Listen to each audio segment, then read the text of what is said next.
Welcome back to the 100 Cases. This video will talk about the case of.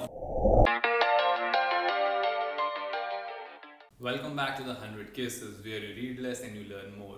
And if you want to check out the case in a descriptive manner, please check out the link in the description.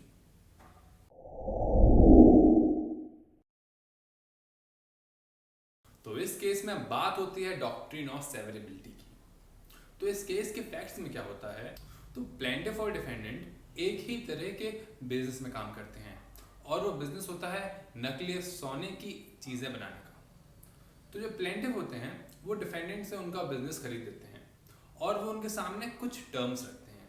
तो उनका पहला term ये होता है कि वो अपना ये बिजनेस बेचने के बाद किसी भी ज्वेलरी इमिटेशन या फिर रियल ज्वेलरी मेकिंग के बिजनेस में नहीं काम करेंगे। और उनका दूसरा टर्म ये होता है कि शॉप बेचने के बाद वो कहाँ काम नहीं कर सकते हैं। तो वो जगह होती हैं UK, Isle of Man, France, Ireland, US, Russia, Spain, Berlin, saint Stephen's Kirch और वियना। तो जो डिफेंडेंट होते हैं वो अपना बिजनेस बेच देते हैं और वो उनके सारे टर्म्स पे एग्री कर देते हैं कि ना तो वो रियल या फिर फेक ज्वेलरी के बिजनेस में आएंगे। लेकिन मरता क्या ना करता, तो डिफेंडेंट रियल ज्वेलरी मेकिंग का काम शुरू करते हैं और फिर प्लेंटिफ केस लेके आ जाते हैं कि इन्होंने ब्रीच ऑफ कॉन्ट्रैक्ट किया है और उनको इंजंक्शन चाहिए। तो फिर अब कोर्ट इस केस में क्या कहता है कि जो प्लेंटिफ ने कॉन्ट्रैक्ट करा है वो कॉन्ट्रैक्ट बहुत ही ज़्यादा एग्जैजरेटेड है, क्योंकि आप किसी को भी इतनी बड़ी जगह में काम करने से नहीं रोक सकते हैं।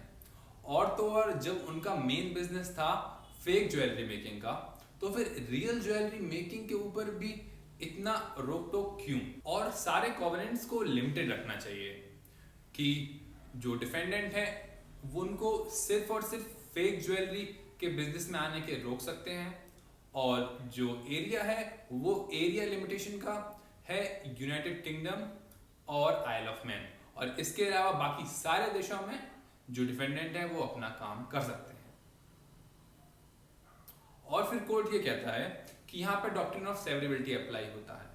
और डॉक्ट्रिन ऑफ सेवरेबिलिटी क्या कहता है कि अगर कोई भी स्टैच्यू या फिर कोई भी provision is violating any other provision और अ कॉन्स्टिट्यूशनल लॉ, तो क्या किया जाता है कि वो जो वायलेटिंग पार्ट होता है एक प्रोविजन का, उस वायलेटिंग पार्ट को हटा देते हैं और बचा कुचा पार्ट को इनेक्ट कर देते हैं। जैसे कि इस केस में कि जो डिफेंडेंट होते हैं उनको UK, US, France, Russia, Spain, इन सब जगह काम करने से रोका जाएगा।